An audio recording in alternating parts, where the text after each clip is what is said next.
change the world and history right here where we're from. It's new beginnings for you and me, 'cause we're not done. In our city, in our city, in our city, we're not done.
Okay, it's time to rise and shine, people. It's time to get up.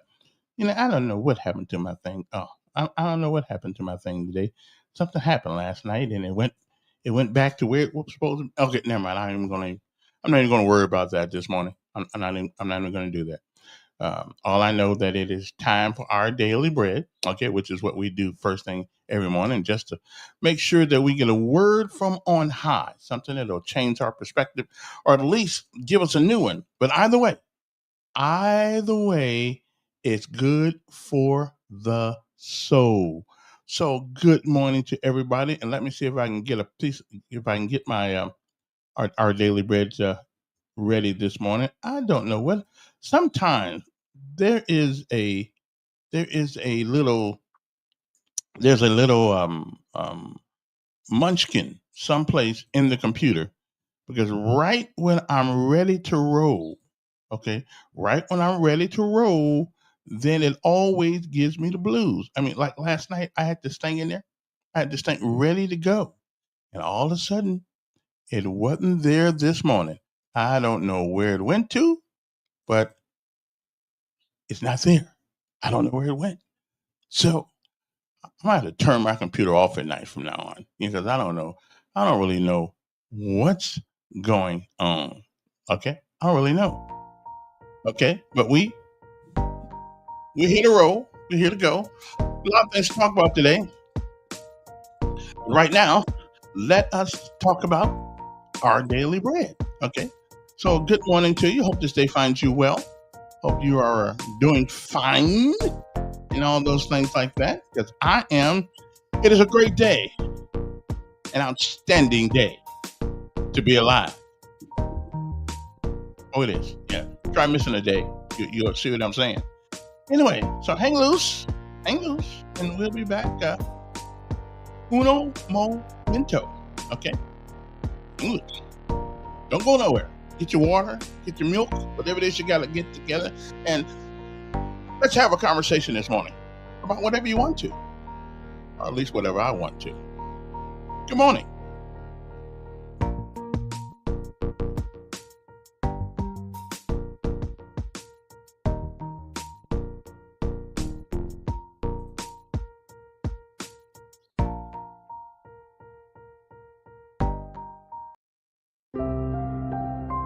It's good to pour out our hearts to God. Welcome. It's time for another word of encouragement from Our Daily Bread.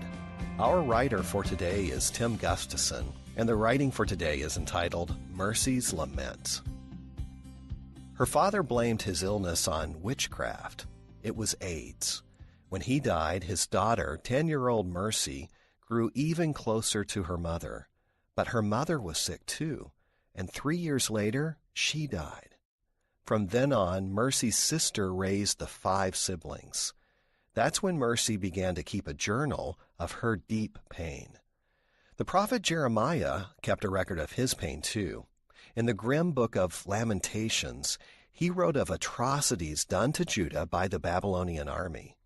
Jeremiah's heart was especially grieved for the youngest victims. "My heart is poured out on the ground," he cried in chapter 2, "because my people are destroyed, because children and infants faint in the streets of the city." The people of Judah had a history of ignoring God, but their children were paying the price too. "Their lives ebb away in their mother's arms," wrote Jeremiah. We might have expected Jeremiah to reject God in the face of such suffering. Instead, he urged the survivors, "Pour out your heart like water in the presence of the Lord. Lift up your hands to him for the lives of your children." It's good, as Mercy and Jeremiah did, to pour out our hearts to God. Lament is a crucial part of being human. Even when God permits such pain, he grieves with us. Made as we are in his image, he must lament too. Now let's find hope as we turn to God's Word. Today's Our Daily Bread devotional scripture reading is from Lamentations chapter 2, verses 10 through 13 and 18 through 19. The elders of daughter Zion sit on the ground in silence. They have sprinkled dust on their heads and put on sackcloth. The young women of Jerusalem have bowed their heads to the ground. My eyes fail from weeping. I am in torment within. My heart is poured out on the ground because my people are destroyed, because children and infants faint in the streets of the city. They say to their mothers, "Where is bread and wine?" as they faint like the wounded in the streets of the city, as their lives ebb away in their mother's arms. What can I say for you? With what can I compare you, daughter Jerusalem? To what can I liken you, that I may comfort you, virgin daughter Zion? Your wound is as deep as the sea. Who can heal you? And now hear verses 18 through 19. The hearts of the people cry out to the Lord. You walls of daughter Zion, let your tears flow like a river, day and night. Give yourself no relief, your eyes no rest. Arise, cry out in the night, as the watches of the night begin. Pour out your heart like water in the presence of the Lord. Lift up your hands to him for the lives of your children who faint from hunger at every street corner.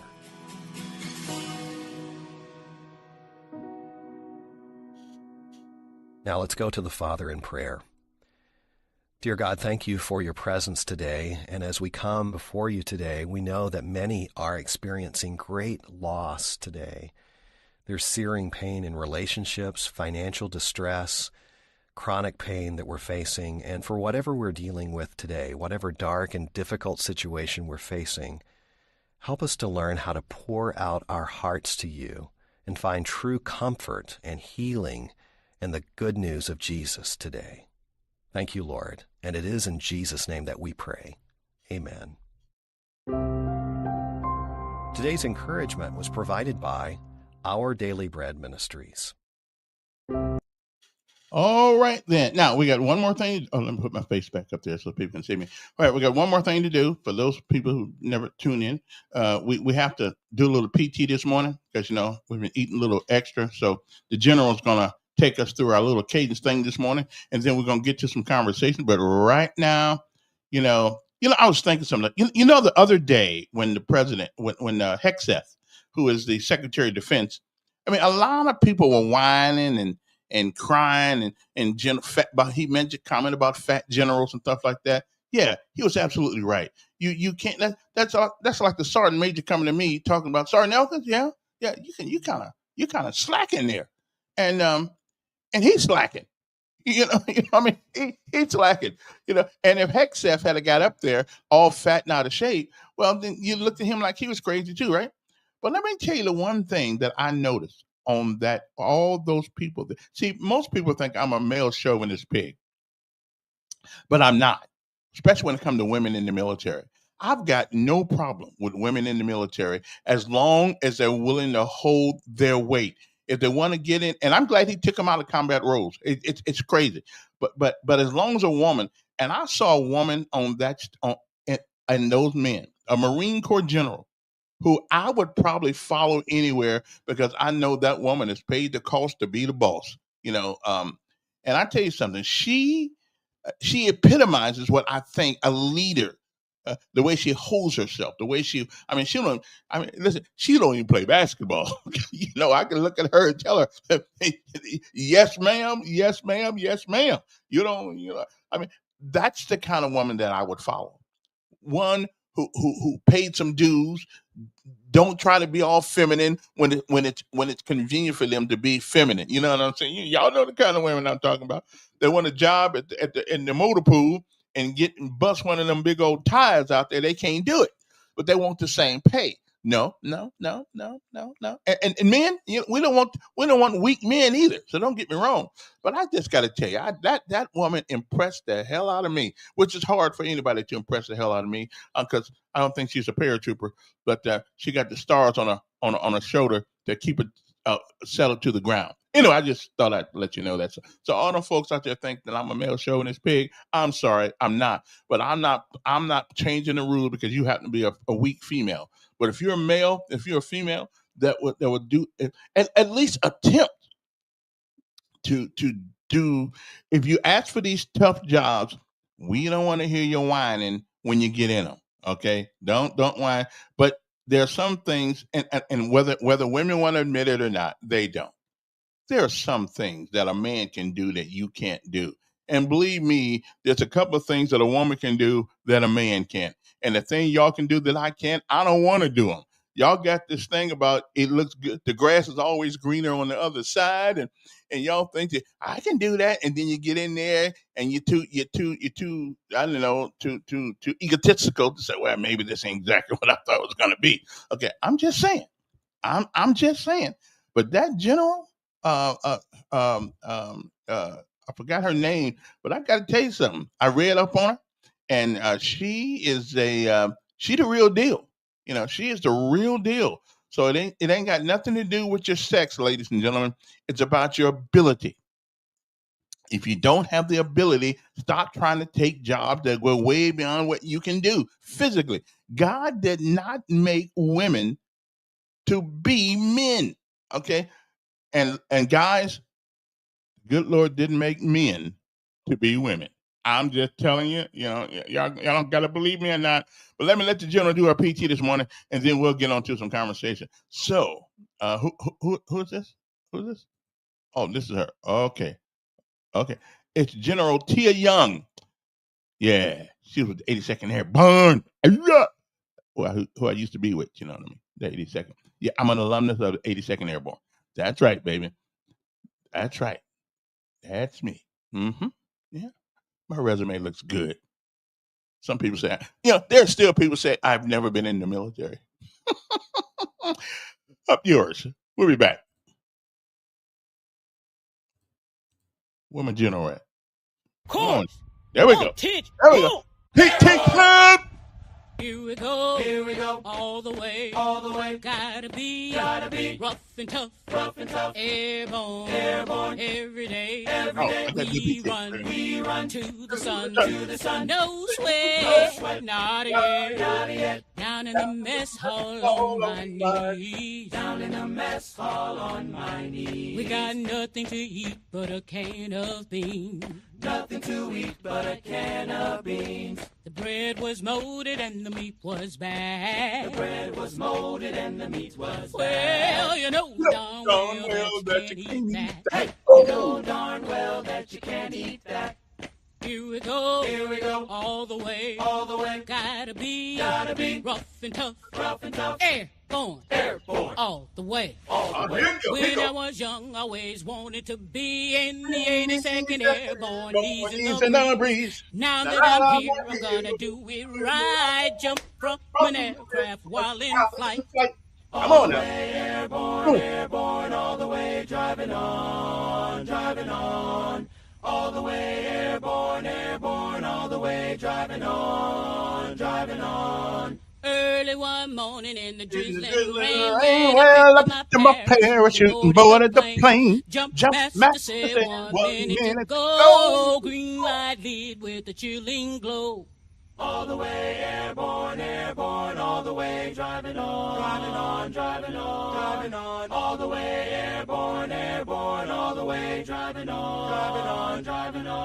rise Here we and go, shout. all the way. Gotta be rough and tough. Airborne. Okay. Okay, that's enough PT for one day. I'm done. I'm done with that. All right then. But I'm feeling pretty good. I'm feeling pretty good this one, as you can tell. Okay. I'm feeling pretty good. Thank the good Lord above that I always feel pretty good in the mornings. I'm a morning guy. Christy, good morning. Christy Thornton, my the toughest woman on Montgomery Police Department at one time. she Christy, yeah, if you ever remember, a few years ago, we had somebody acting stupid downtown. And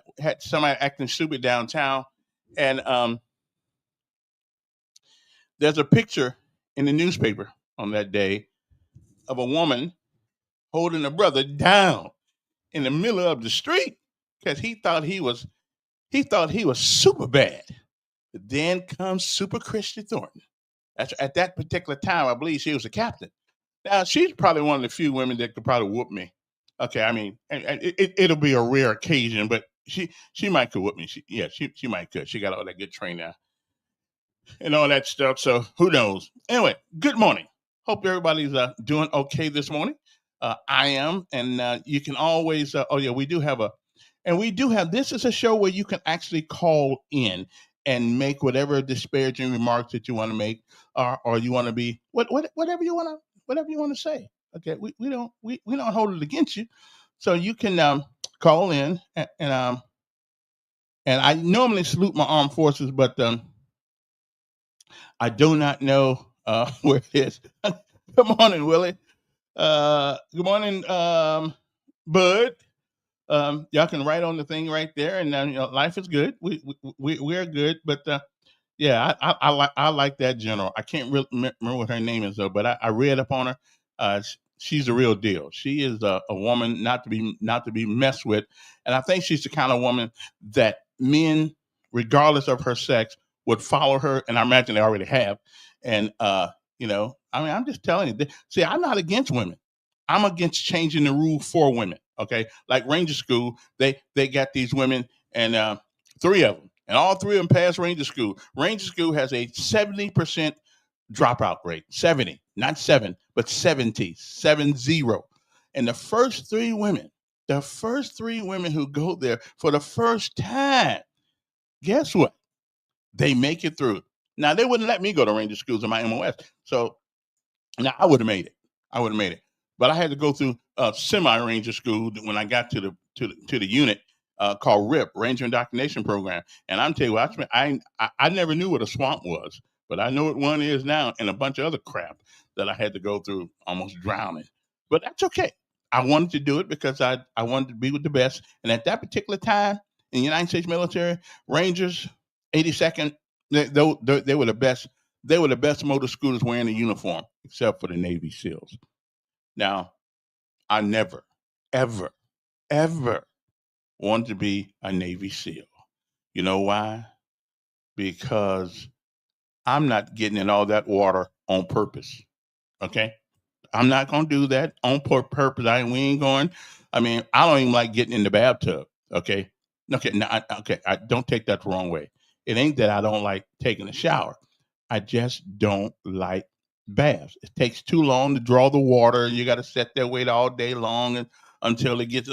Listen, get in there, turn the shower on, get it done. Take about 4 minutes, and you're in and out. On the bath, you got to set there. Listen, baths are for women, okay? Not real men. That's all I'm just saying. They're not for. It's not for real men. A real man gets in the shower, yanks the towel off the wall, puts stuff all over his face. Be in there 3 minutes, out, through, done, bam. That's it. Women got to have the bubble bath. They got to have the special roses. They got to have candles all in the bathroom, certain kind of light and all that stuff.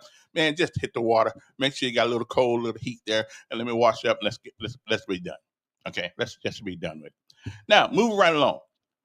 There's a lesson of life that we every day on my Facebook page. You'll find a lesson of life, something that we are taught. We are taught by living. What is that too short? I mean, how long does it take most of y'all guys to take a shower? It takes more than 4 minutes? Really? I mean, you wash the front, you wash the back, you wash your feet, and then you're done. And you wash your hair. Of course, you got to wash your hair. Then you're done. But we'll get back to that later on. First of all, the lesson of life today is this one. And read along with me because it is a really good thing. How far you go in life depends on a few things. One is how you are tender with the young, compassionate with the aged, people like me, sympathetic with the striving, tolerant of the weak and strong. Because believe it or not, you have to be tolerant of strong people too, but especially weak. Because someday in your life, if you live long enough, you will have been all of these people. And that is from George Washington Carver, as a matter of fact, who I just love his work. The man was a genius. Man, he didn't invent the peanut, but he showed us what to do with one. Okay, that's good. Okay, again, how far in life you go depends on you being tender with the young, compassionate with the aged, sympathetic with the striving, tolerant with the weak and the strong, because someday, if you live in your life, you will have been all of these. Let's not forget the same mountain that takes you up is the same one that can bring you down. So on your way up, be nice to those people that you run into, because you never know whose help you're going to need on the way down. Okay, because some of those people may have to stop you from rolling all the way down. Okay, and then we wash.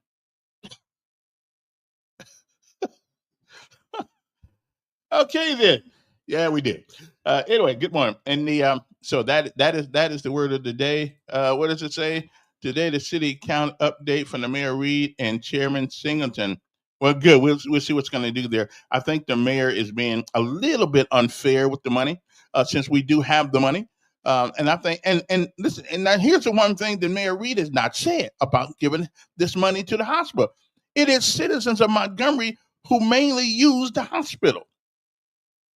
So out of all, I mean, we are a big county, right? We're a big county. And it's the citizens of Montgomery who use the hospital more than anybody. We keep shooting each other, and things of that nature. And people, and we don't shoot people with insurance. We shoot people who don't have it.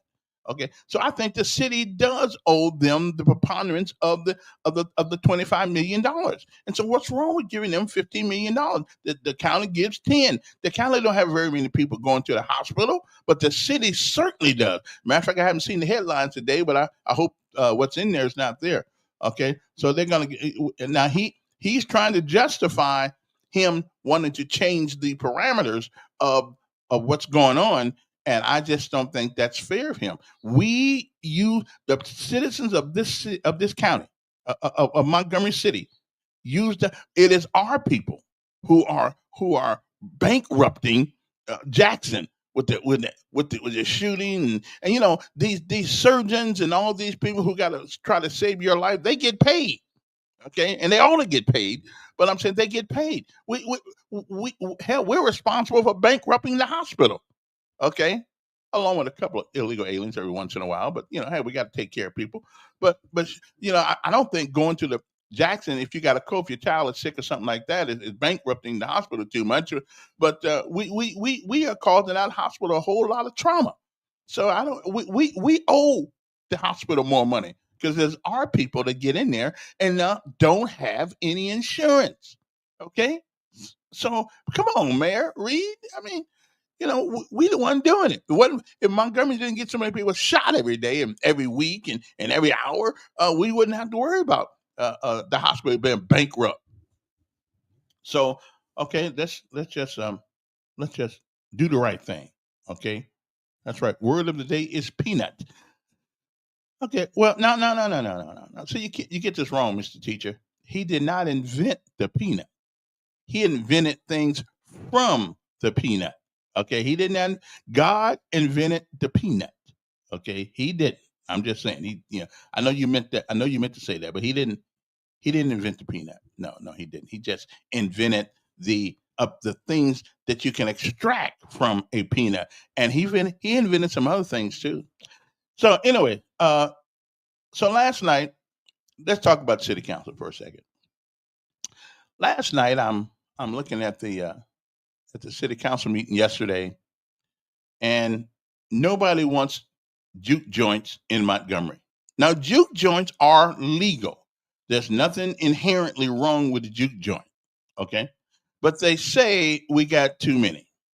Well, who is to determine by law what too many means? They are. I mean, I like a juke joint every once in a while. Every once in a while, I like one.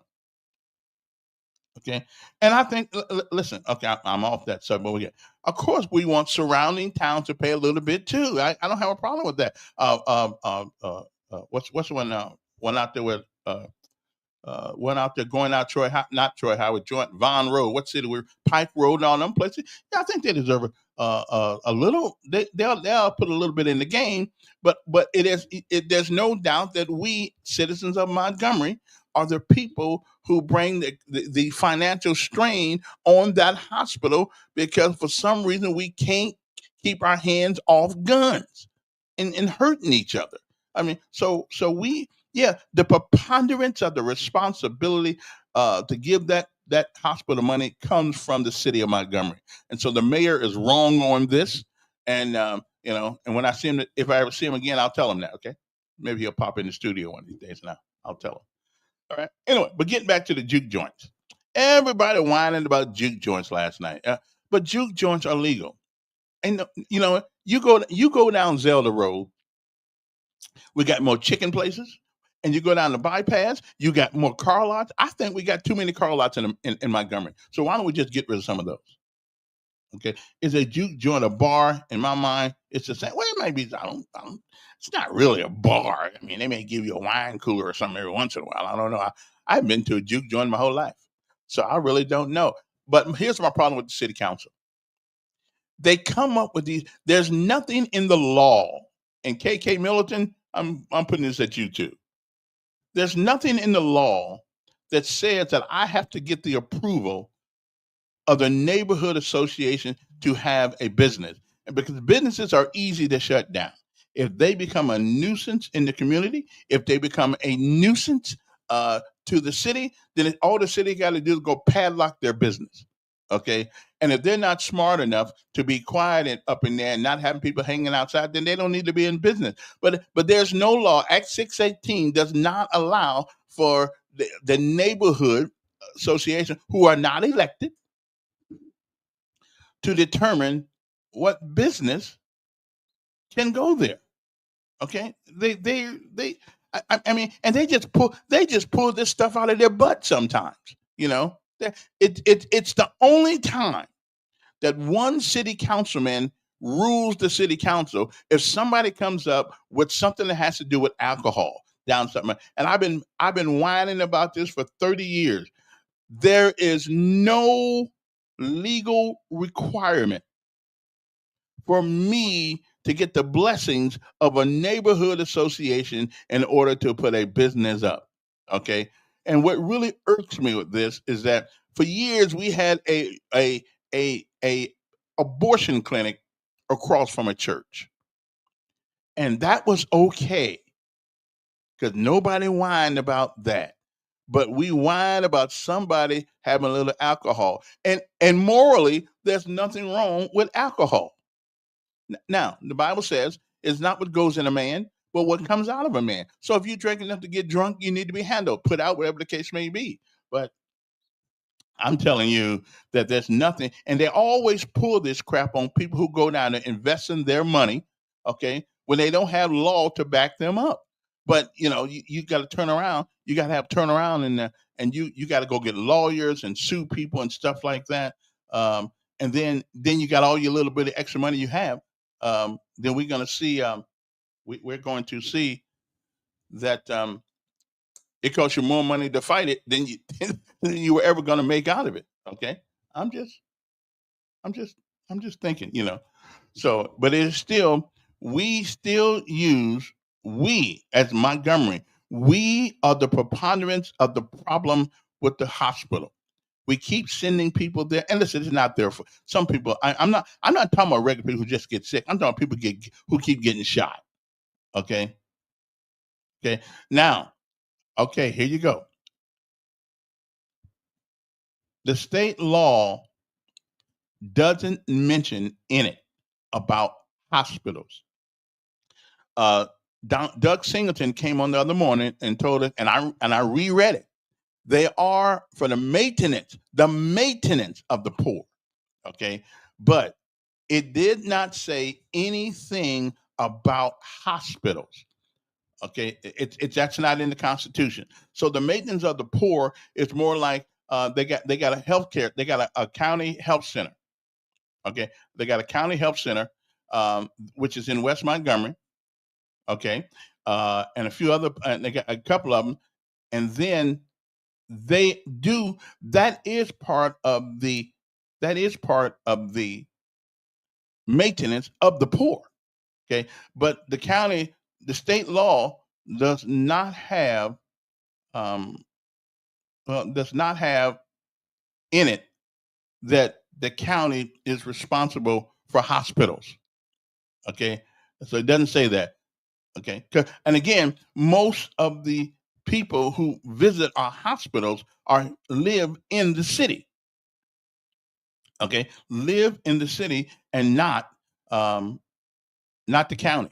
So I do think it is wholly responsible of us to take the biggest burden financially to support that hospital, since it's our folks who can't keep their hands off guns and killing each other all the time. I think we got a responsibility to do that. Okay, I think we got a responsibility to fund, fund. As a matter of fact, I looked it up. Maintenance of the poor does not. People say, well, does that include a hospital to be funded by the county government? Well, Alabama Constitution says that the county is reasonable for the reasonable maintenance of the poor. Health concern. Health concern does not mean hospital care, according to the Alabama Constitution. The Alabama Constitution, through various amendments and statutes, place some responsibility for public health and the welfare of our counties. But typically, that includes maintaining services related to basic health care needs for indigent and low-income residents, which could encompass certain aspects of hospital care, but they're not responsible for a hospital. The Alabama Constitution, however, the specific obligations regarding hospital care would depend on how state laws and individual counties interpret the implement of these responsibilities. In practice, counties might provide funding or support for hospital care or health care facilities, which they do have a couple, but that does not mean that all hospital services are covered or counties are directly to manage hospitals. Okay. Now, if you want the precise details of that of Alabama counties and what they have to do, you can check the Constitution. But all the laws, funding and support, counties provide funding and support for public health initiatives and may maintain facilities like public hospitals. Often the partnership with state and local health departments. Okay, counties might be involved in providing basic public health services like we do with the clinic in West Montgomery. Okay, so the county is not responsible for hospital, but they are responsible for helping to maintain the health concerns of the poor, and that's what. So the Constitution doesn't say they need a hospital. Okay, and the extent of these responsibilities, let's go, let's do like right now in Atlanta. Atlanta has 20,000 new cases of AIDS come out in the last few months. Well, I think that the county has a responsibility to note that, to make us aware of those things, so we can stay in Montgomery and don't go to Atlanta. Disease prevention and control, implementing vaccine programs, monitoring, controlling infestation diseases, and providing public education to prevent disease spread. I got that. Maternal and child health care services. Well, we do. We got HSI, which is over, I believe, somewhere over there by is it what street is that over there? Mulberry or someplace over there near that. Okay, environmental health. Okay, community health clinic, and they do have some of those. So let's get mayor. Let's just get off blaming them for the hospital. That's not their function, but it is to support that hospital and these other things, substance abuse prevention and treatment, providing or funding services for the prevention and treatment of substance abuse disorders. Okay, so everybody every, I think, little county place around here, since these places used to be neighborhoods and now we call them cities, like Pike Road. Yeah, I think they got a little put a foot. They need to put a little bit in the game, because they use our hospitals, but nothing like the mayor wants them to do. I think a 60-40 split is a good thing. The city is the one that is the albatross on Jackson Hospital. Our people, are the city people, are the ones who keep going out there shoot. I mean, just think about this thing happened on the 4th of October. I mean, how many people are in there due to no fault of their own, but it happened in the city of Montgomery? I wonder how much, and it doesn't matter, because life is life, doesn't matter. But I wonder what that bill is going to total up to be. What is that bill going to total up to be, just for the circumstances surrounding what happened on the 4th of October? Okay, and some of those people are still in there. A lot of them are still in there, and some of them are hanging on to their life. Um, and we don't know yet. We pray to God that they get well, and I hope they do. Because what happened to them people had nothing to do with them. They came downtown, and that was in the city of Montgomery. So, Mayor, let's not let's not fight about this. Okay, let's not fight about this. This is cool. Pay your money, because you funded a police department for 400 police officers, and you only got either 200 or 180 or something like that, which means that we got extra money in the police fund. I know you want to build a civic center. We got $90 million setting aside for that. I know you do. I manage. I think we do need a civic center, but nobody's going to want to come to it until we get this city under control when it comes to crime. Nobody wants nobody wants to plan their events here and then turn around and got to plan their escape.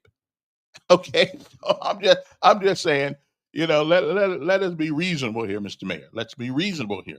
Okay. Now, I'm all for you hiring who you want to hire. I'm on your team on that one. Whoever you want to hire, as long as they're qualified to do the job, I don't have a problem. They did turn Mr. Watkins down. We'll see how that works out. Now, Mr. Mayor, the next time you want to veto a bill by the city council, you might want to think about, you may need them too at some point. I'm just saying, it's about compromise. It's about compromise. Okay. So they voted for the hospital thing. You vetoed it. You bring a man up for a job, paying him way over what the job normally paid, which I don't have a problem with that at all. And now that you need them, I'm just saying, it's about the art of compromise. Okay. Okay. I don't know if it is the surrounding county's responsibility to build their own hospital. I don't know that, so they will not need to use the hospitals in Montgomery. There is a word I heard when I first got it, COD. a certificate, a certificate of need. I believe. I think you're limited to how many hospital beds that you have in a particular community.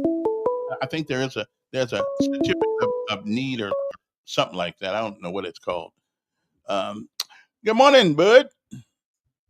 Morning, Kevin. How you doing, sir? I'm doing fine. Why don't we do this? Yeah.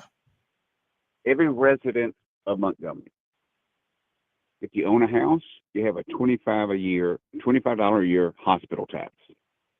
If you rent each apartment complex for each resident, $25 a year hospital tax. If you have a commercial property, $300 a year hospital tax. Well, that What do you think about that's that? but listen. As high as they taking up rent in these apartments, I think we're already paying it. No, we're talking about something special to Yeah, keep Jackson listen. Hospital Listen, floating. if it get any more special, not only will I need to go to the hospital, I'm going to have to go out there and live at the hospital. Nah, you're going to live at the hospital. It's going to cost you a couple of $1,000s a night. Yeah. Well, again, But would that not be realistic? well, it does put everybody in the game. But what about if you're on Social Security and you need that $25, and that's all you got? A That's all year, you get every month. not a month, a year. $25 or $300 a year. We can come up with that. I mean, how much money would that raise for the hospital? But then again, though, but then again, I say have a sugar tax. Okay, let's exponentially put taxes on the people that cause the problems. And do you know there are more people in the hospital right now because of alcohol than drugs? Oh, yeah, I agree with that. Okay, Yeah, and no, so we don't need have to an put issue with that. right. Okay, then put a $1 tax on every bottle of beer Absolutely, I'm good for that. Yeah. or alcohol, whatever the case may be.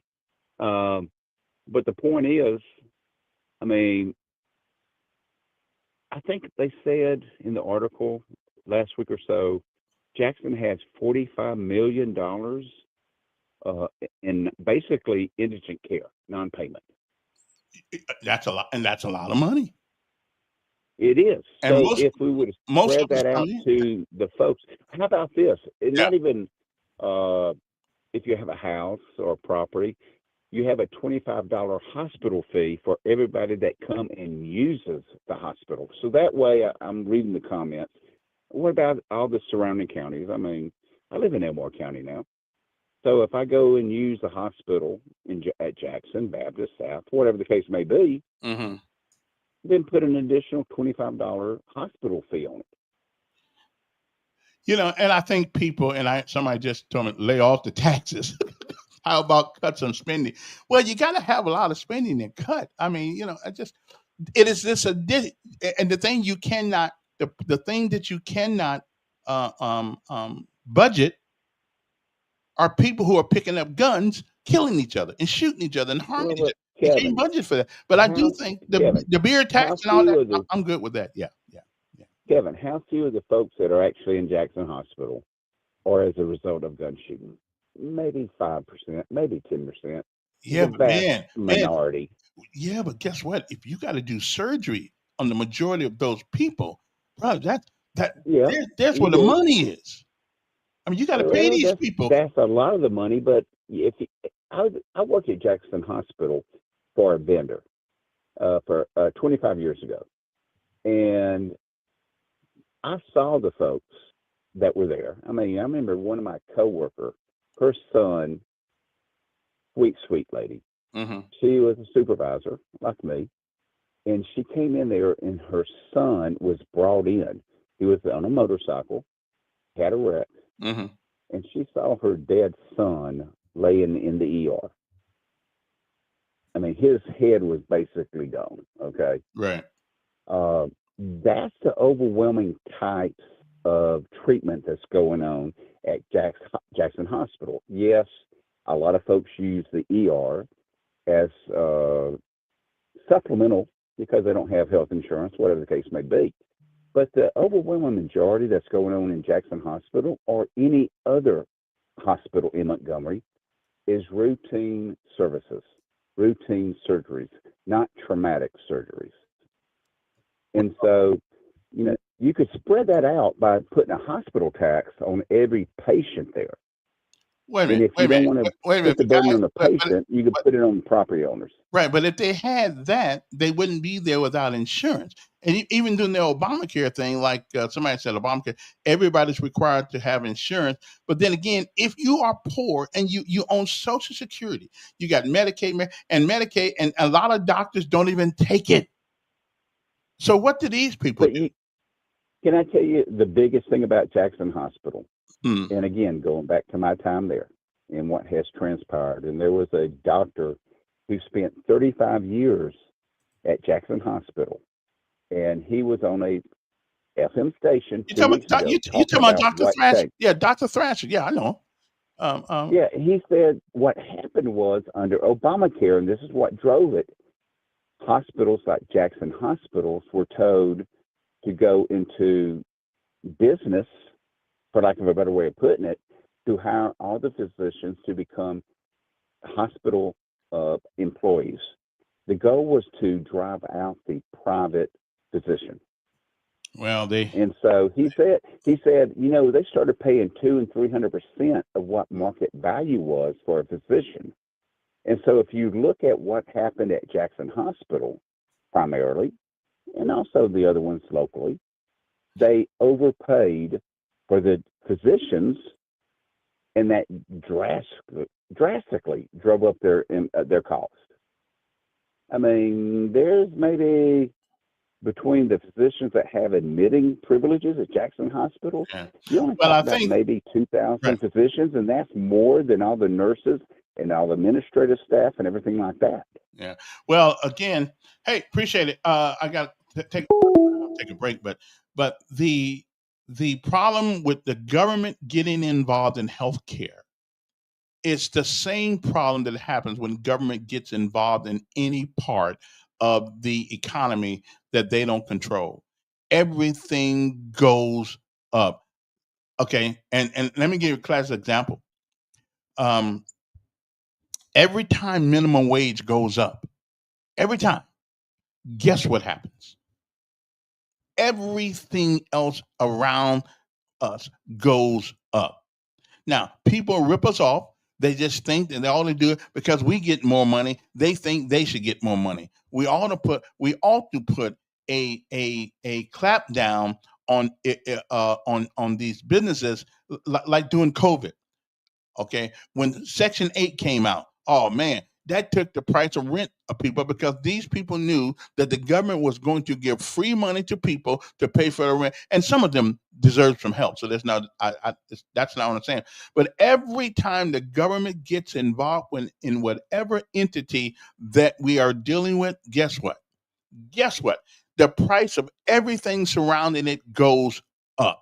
Cars, when they started buying used cars back during COVID, okay, they got this program, the Clunker, whatever it is. All the used cars went up. So the problem is government is not the answer to our problems. They are the problem to the problem.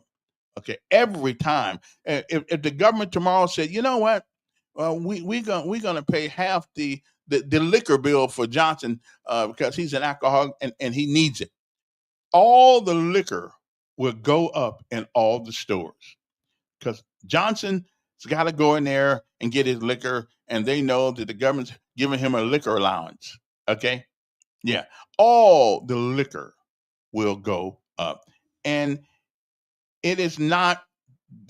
It's the people's money until we give it to the government. Then it becomes their money. Nobody has ever asked me, Kevin, what should we spend this on? Nobody's ever asked me what we should spend it on. Not one time. They never sent a letter to me. It's like being a Democrat and Republican. Just because you vote for them, don't make you one of them. The Republican Party, which is where I vote most of the time, not a Republican, but I vote for them because their philosophy is a little bit more. I can tolerate their philosophy more than I can the Democratic one. Okay, Okay, and listen, all the insurance is going up. Obama told us that we was going to save. What did he say? We're going to save $2,500 a year. Well, it's costing everybody more than $2,500 a year extra now to pay for it. And as of January, I think coming this January, all the medical things are going up. They say 15 to 20%. If I can't afford it now, what do you think is going to happen? That's what happened when government and again, this is one of the things I can't stand about the Democratic Party. They make us like to tell me I gotta have insurance, which you deserve it. You ought to have it. But everything they push for, the Democrat Party pushes for, tethers us to them. Okay, they don't sell independence. The Democrats sell dependence. And we have to be dependent upon them for everything we do. And all of a sudden, when they're not in power, the price goes up on everything. Okay. And at least the Republicans do try to sell independence, independent of government control, independent of government use. But the Democrats want us to do everything from the womb to the tomb come to them. And then when they lose control and all these programs, then the actual price of these things comes up. It all goes up. I mean, what happened to this $2,500? Oh yeah, your bill's gonna go down $2,500. I mean, really? Well, I would tell you that the bill has gone up. The bill has gone up to approximately a hell of a lot more than $2,500. Okay. So I'm just saying, and Blue Cross Blue Shield, bless them. But if you can afford Blue Cross Blue Shield, you're certainly in a different pay grade than I'm in. Thank God for the VA. I wouldn't know what to do with all this stuff. So you go no, and everybody can't join the military. So in the big and beautiful bill, I don't really know what was in. I read some of it. I can't make heads or tails of the language in a lot of these pieces of legislation. I can't. But again, now somebody said something a few minutes ago. Okay. Somebody said a few minutes ago, and I kind of agree with this. Let's put a humongous tax on guns and ammunition. Since they seem to be the majority of the causation of our problems for hospitals. Okay. So I'm saying let's target the instrument of such violence. Okay. And let's make them pay a large tax on a gun and a yearly fee. Let's put a yearly fee. If you own a gun, you need to pay a yearly tax on that gun. And we ain't saying you can't have it. We don't violate the Constitution. Let's just say, if you live inside the city of Montgomery County, that's up to the county. But in the city, if you got a gun, I'm thinking you need to pay a yearly tax on it. Where's mine? As a matter of fact, there it is, right there. Okay, good. Yeah, I don't mind paying the tax on it. Okay, I love a Glock. A Glock is just and it just does something to me. Makes me hot and warm all over. But anyway, the numbers here. If you want to, give us a call. It's 521-2963. If you got something on your mind this morning, you think you can add to this conversation. But again, like I say, we need a sugar tax. We need to put a tax on the things that harm us. Okay. That way you can help pay for your own care when you go out there and do something stupid, and you can pay part of that care. Okay, you can do that. Yeah, that's what I'm talking about. I think you can. I think you guys can understand that. I think we can do that. But so let's do that. And sugar tax. Hey, beer, wine, cigarettes. I wouldn't care if you put a $5 tax on cigarettes. I can't stand them anyway. And beer, you don't need beer. You don't. We need to put a 75-cent tax on each can of beer. Let's see who buys it then. And bullets, hey, $5 a bullet. Okay, $5 a bullet. Let's see who can buy all them bullets then. And there will be some people who still can afford it. Not a problem. But it ain't those folks that bother me. It's the people who can't afford it, who go around stealing guns and stuff out of people's cars. I think it's a pretty good idea. What say you? And listen, I'm not a tax and spend kind of guy, but it's the only way we can get people's attention sometimes with money. Okay. Yes. Good morning. Good morning. How you doing? I'm doing fine. How you? I'm doing great. You ought to call your guy that sued the government, got $230 million of taxpayer money to ask him. He said he's going to give it to a charity. The hospital in Montgomery could be a charity.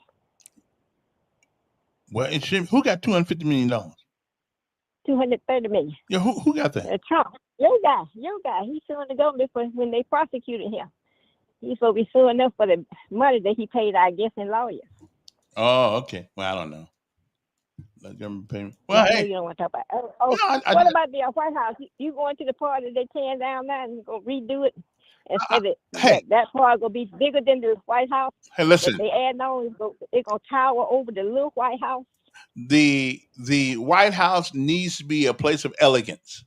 It's a representation of our country. It needs to be a place of elegance. I don't have a problem with it. It ain't my money anyway. Once they get it is your money. No, It's your money. No. You sell up that. You used to say that, now you don't turn it back again. Once they get the money, but once they get the money, it's there. They can do what they want. They never send me a letter and say, how can we do this? They don't ask me about the budget. So, I mean, I don't care if they bill it. They're going to do something with the money. And they run out of money. I know. They can print some more. We talk about the wrong group, so I understand your plight. It's a Democrat. Another thing, it looked like somebody finna call Howard out. You're talking about making an agreement, looking at Obamacare now. Yeah. We're going to see who's going to kick it out first. Well, I don't know. I just don't know. And with Russia, I thought he said he's supposed to meet Russia in Budapest. Well, he changed his mind. Yeah, something happened. No. The report said there was never an agreement made. How can you cancel something that wasn't made on the BCE news? Listen, it was not ever made. Somebody told me. Somebody must have lied. Wait. Somebody told me when two elephants get to fighting, we don't need to be in the way. That's above my pay grade. Yeah. You know, they ain't nothing I could do. Two elephants start fighting. I understand. Yeah. I understand your plight. It has to be a Democrat. I don't have a plight. Listen, I don't like everything Trump does, but I like most everything he does. So I mean, but I don't agree with everything. Come on now. I don't like this immigration thing the way they're doing it. It disturbs my soul to put people in strip ties who ain't doing nothing but showing up for work. That just irks me. Well, I got a chance there to look at the march that they had. Yeah. No King's Day. And that was a joke. That was a joke. I wanted to put up a sign and say, how you like your vote now? Oh, I'm all right, but that was a joke. As a matter of fact, they had to pan the camera real close to make sure it looked like they had a lot of people there, and they didn't. Listen, that was a joke. One person. Those are a bunch of mentally ill folks who got nothing else to do to go out and complain. Hey, look. Yeah. There were old people. And there was some of them mentally ill too. That was okay. Oh well, you know what Hillary said about y'all party. Yeah, I don't care what she said. Well, that ain't my party, so I don't care what they say about the party. I don't care. No, I don't say nothing about the party. I don't care. They never. I don't have a card. Okay, I don't have a card in my back pocket say Republican, but the Republican philosophy is excellent. The problem is we got some philosophers who don't even adhere to their own philosophy. Okay, I am not a tax and spend, but I do understand that people want things and they got to be paid for. Yes. Hello. Hello. Hey, listen. Yeah. Stop. Am I on there? Yeah, you are. Listen, stop telling that lie, because I had 2 cameras and an iPad to film the whole thing from beginning to end, so y'all wouldn't tell that lie. What lie? People. They had quite a few people, a large group. Oh, you talking about in Montgomery? You mean in Montgomery? Yeah, the one in Montgomery. Oh yeah, well, those are mentally ill people too. They're all Democrats. Yeah, they were. All Democrats. Don't say that Trump card trying to call people crazy, because the one that's calling the person crazy is the fool. My grandmama always said, fool is talking when he called you one. That's the fool. That's the fool. There are a bunch of fools. They are. No, Yeah, they don't are. try and make it so bad. They made their point. You all said it was not going to be a large group, And it wasn't. Yes, it was. I Compared said I was at the beginning to the end and Simmons with 3 cameras. You think 700 women? You think 700 people is a lot of people? Listen, what they started out with, that's you got that count. That's the person. Okay. They have an official person that was doing the counting. I don't want to tell you. Don't try to out-talk me. Okay. Because you can't. Wait a minute. You might have this click off. When you pay people to protest, that's not a protest. That's another lie. Stop that lie. You pay people to you protest. Didn't see nobody out there said they were paid. Yeah, they get paid. George Soros. That's another card that you playing this morning. Yeah. So cut it out. I'm just saying. Stop playing. Hey, take your head and put it back on your body. Yeah. See, I have to go there with you. Yeah. Okay. Well, listen. Hey, I got some folks supposed to be coming in here, but I don't see them in here. I don't much blame them. Hey, I got some people supposed to be coming in here, but they didn't hit maybe they didn't hit the thing. Okay, y'all need to hit the link that I sent you because I don't see it right there. So when you talk about indigent care in 1986, Ronald Reagan signed the Emergency Medical Treatment and Active Labor Act, guaranteeing emergency health services to all, which is a Democratic ploy, including immigrants. But I think people ought to get basic care. Okay, and I'm not lying about Obamacare. The medical process and insurance has gone up exponentially. Okay, and come January, it's going up another 20%. So why would I lie? Seriously, why would I lie? I mean, of course, they worth about $250 million now, so they're not worried about paying their fair share of the bill. So let me see if I can get my guest on here through my studio here. Okay, then. Well, if they show up, they show up. Elections have consequences. That's true. And that is one of the reasons why I think the mayor should be allowed to whoever he wants to put in there, as long as they're qualified to do the job. I don't have a problem with him. Okay, but 700 people showed up in hey. Okay, wait a minute. Yes. I wonder where Dixie Chick gets her information. I never heard anybody so wrong. Does she read or she just listened to MSNBC? Where did Trump get any millions or $200-something million? Where's he got that from? Somebody said he's paying for the. No, it's two different things. Dixie Chick claimed because he asked the government to pay his legal fees. That doesn't mean he's going to get them, and he ain't got them yet. There ain't nothing to that. And he's paid for the ballroom. I don't know where the hell she gets her information, but I'm sorry for the kids that went to school under her. They probably can't even read or write because she seems to have trouble reading, so she gets it all wrong. Hey, why do we keep being asked for people that don't want to take care of their own self?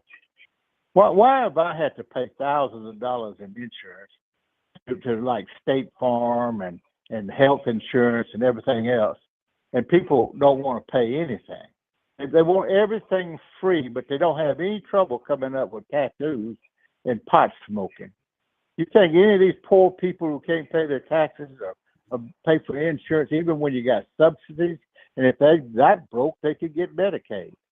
You know, I just get so sick and tired of people wanting somebody else to pay their damn bills. Okay, then. Well, but Dixie Chick, learn how to read the whole article. And I mean, you're sounding ignorant when you call in with wrong information. All right, appreciate it. I gotta take a break. I gotta get a couple of guests in through the back door studio here, so y'all just hold on. I gotta take a break. I'll be back in a couple of seconds here because I'm waiting for them to do their thing. And so let me see if I can get them in. They want to talk about something. I'm not exactly sure what it is they want to talk about. So we shall take a break, uno momento, and come back in a few moments. Okay, so hang loose. Let's see if I can get these folks in into the studio, because sometimes my mind ain't working the way it's supposed to. Okay, so hang loose. We shall return uno momento. Okay, so we got this. We got this. Okay. We change the world and history right here where we're from. It's new beginnings for you and me, 'cause we're not done. In our city, in our city, in our city, we're not done.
We change the world and history right here where we're from. It's new beginnings for you and me, 'cause we're not done. In our city, in our city, in our city, we're not done.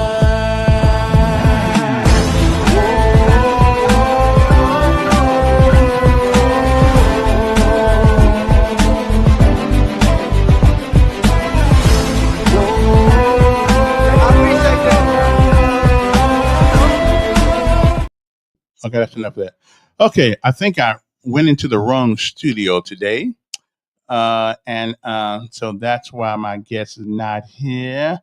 Boy, there's some mornings, I do this so right, then some mornings I do it so wrong. Okay, then. So let me see what the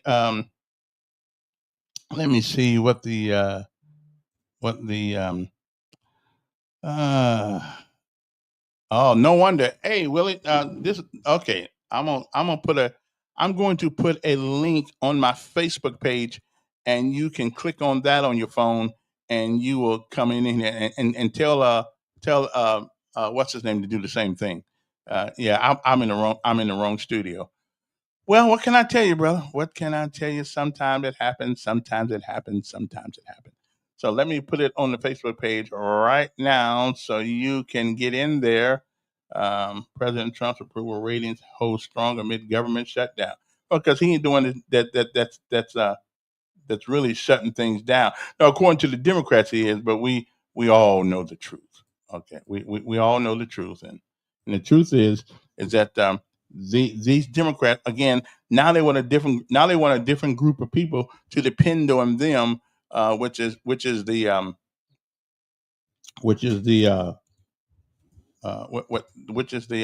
yeah. No wonder I couldn't get all this stuff together, man. I went into the wrong studio today. Okay, I was so excited about getting here this morning until I just didn't know what to do. So let me put this in the right. Let me put this in the right thing here, and we will get my guest in. Now, hey, y'all got to go to the you got to go to the Facebook page, and you'll see a blue. You will see a blue. It says StreamYard on it. You'll see that, Willie, and y'all, and just go there and give me a second here to get it on the page. And yeah, I'm stuck in the wrong studio this morning. Okay, that's just the way it goes. So I'm going to put this on top, pin it to the top, and okay. So there you go. So you see, it'll say StreamYard. Click on that, and I sent y'all the wrong thing. I need a secretary or something. I need a secretary or something like that. So once you click on that in your phone, you just gotta use your phone, go to my Facebook page, and click on that little blue thing that says StreamYard, and it'll bring you in. Okay, I apologize for seeing you the wrong thing last night. I don't know what was up with that, but okay. Let me see. Elections have consequences. That's true. Poor people work every. They do. They do. Nobody. No. Listen, I'm a poor person working every day.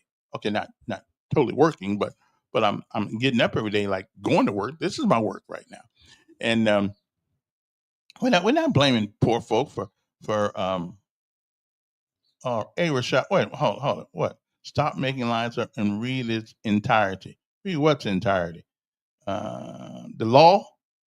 Oh, wait, this yours. Okay. Oh, okay. Here's what it said. So when you talk about indigent care, it says in 1986, Ronald Reagan signs the Emergency Medical Treatment and Active Labor Act guarantee. We'll get to that in a second. I got somebody else on this thing right quick. So we'll get to yours in a minute. I appreciate that because I'm not going to ignore it. But again, Reagan didn't do everything right, and the problem with the government, when government gets involved in anything, it screws it up. Okay, it screws it up. Hey, Willie, did you tell what's his name to do that? Did you tell him to do it? I'm shooting it to him. I'm shooting him a message right now. Oh, okay. So what's on your mind today? Man, God is good. Oh, okay. What were we supposed to talk about today anyway? We were talking about the shootings. We were talking about the city council, and we were talking about the Jackson Hospital situation. I told you I didn't think they did Mayor Reed fair on covering why he vetoed it. I was telling you, I said that I actually agreed with them on that. That, since Jackson was catering to a lot of our surrounding cities, maybe they should chip in, and try to help save it if it's servicing everybody.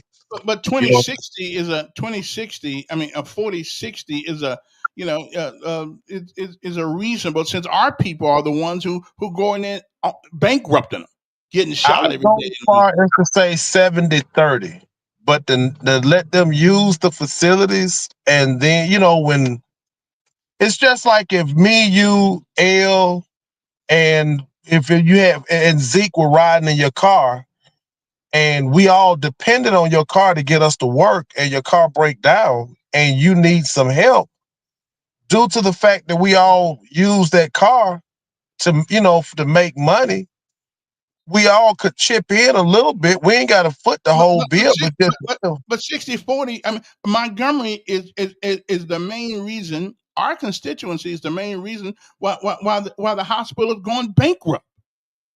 We can't prove that.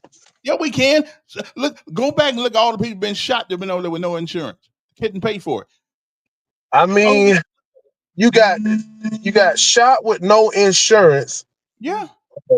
But you also you got them. They go to the hospital as well. They go there as well.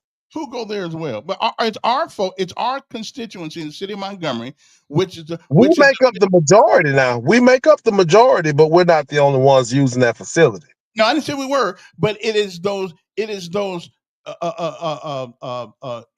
where trauma instances, which we have a lot of them every weekend, just about, which cost the money, the surgeries. I can't agree with that. I mean, it's more to the hospital. You got babies being born. You got people having to go there to do pronouncements. We have a lot of them too. Yeah, but that don't mean it's necessarily coming from us. I mean, because if you think about it, if a woman is having a baby at Millbrook, where is she gonna have the baby at? Because they don't have a hospital. Wetumpka. Well, that's what hospitals are for. Yeah, but the money. Who says they have insurance? A lot of them don't. Okay, so once again, that's Wetumpka, that's Millbrook, that's Otagoville. I mean, you'd be amazed where people are from. Matter of fact, I had a friend who was from Otagoville, and she actually did deliver her baby right there at Jackson.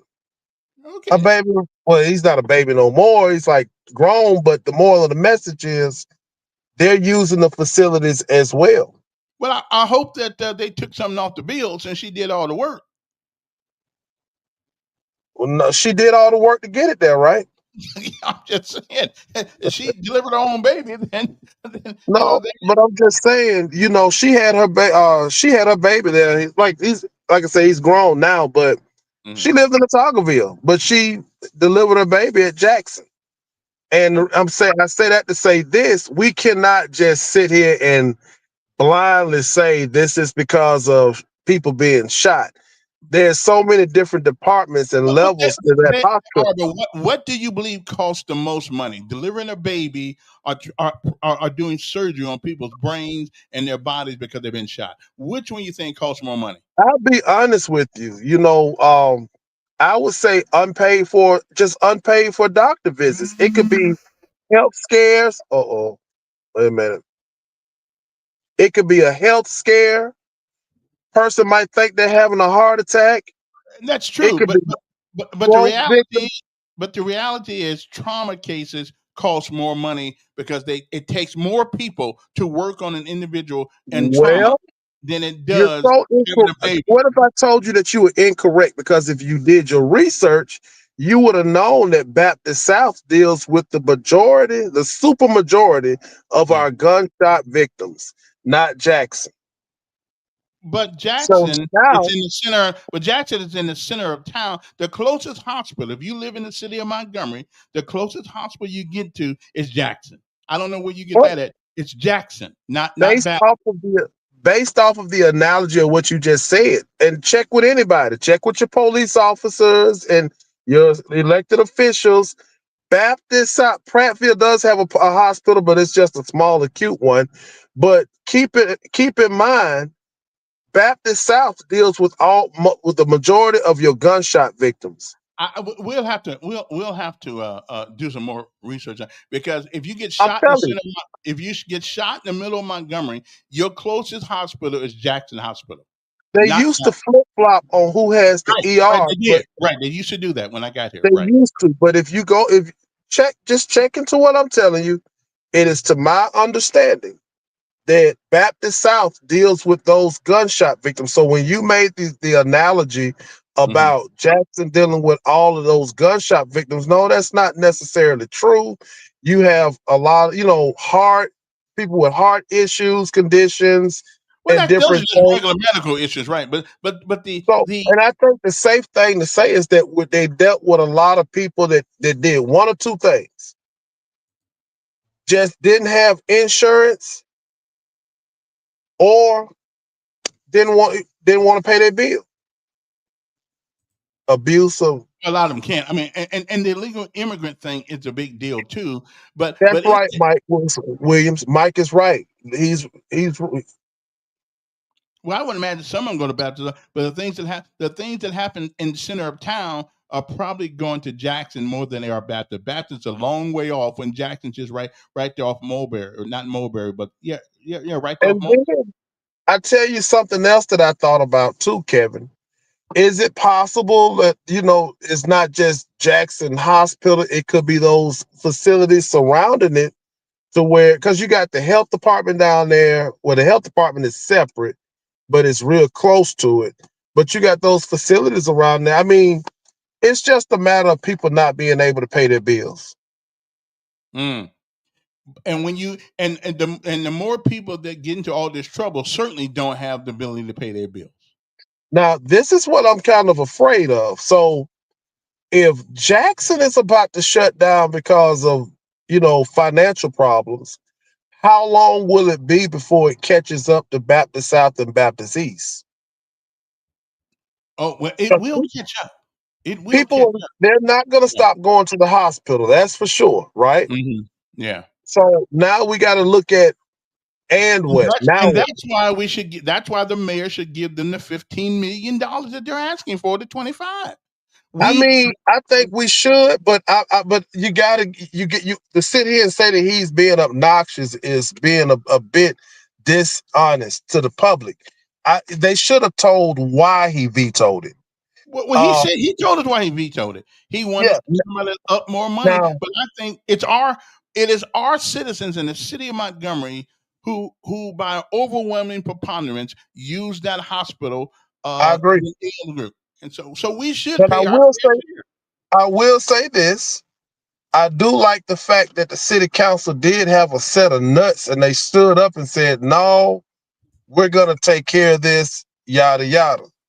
Mm-hmm. You know, for a long time, everybody's been saying, you know, they've been dancing to the beat of the mayor. It don't look like they danced to the beat the other night. So, hey, what's going on, El? What's up? What's up? So Well, I can understand them vetoing Mayor Reed on that, but to sit here and say that I didn't see where Mayor Reed was coming from, like I say, would be dishonest. You say he asked for 60-40?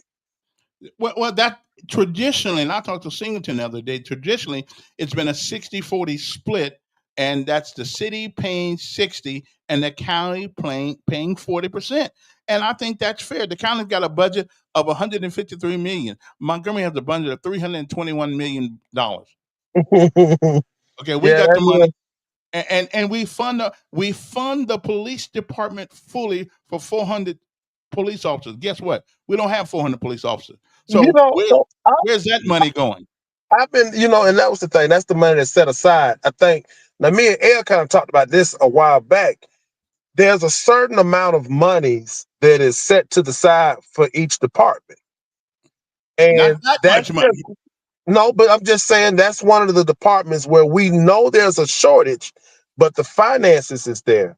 But at the same Exactly. token, we just sat here and watched a budget being passed that was extremely higher than what it Mm, has been before. mm. And I think what With needs to less happen personnel, with less with people less to pay. personnel. And so what I think needs to happen at this point is that there needs to be some modifications made Mm. and an audit to where the public, you know, if you're gonna raise the debt, which I don't have a problem with, but I need to know where the money is going.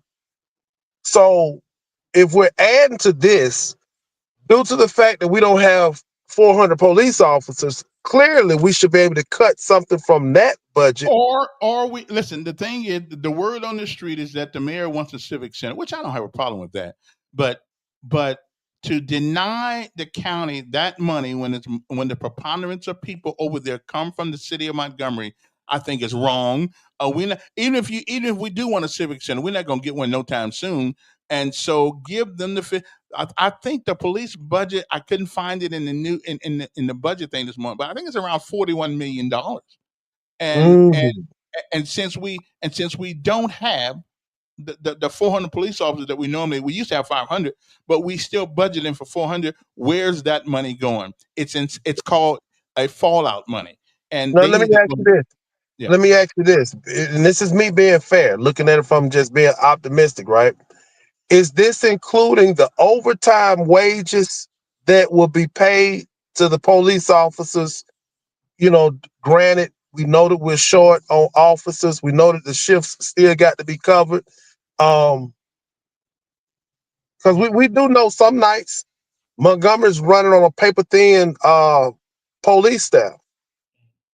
Yeah, and Yeah. that's true. But I still can't figure out why the sheriff department got 150 people waiting to get on, and we can't get anybody. There's a problem here, and I don't know where And that problem.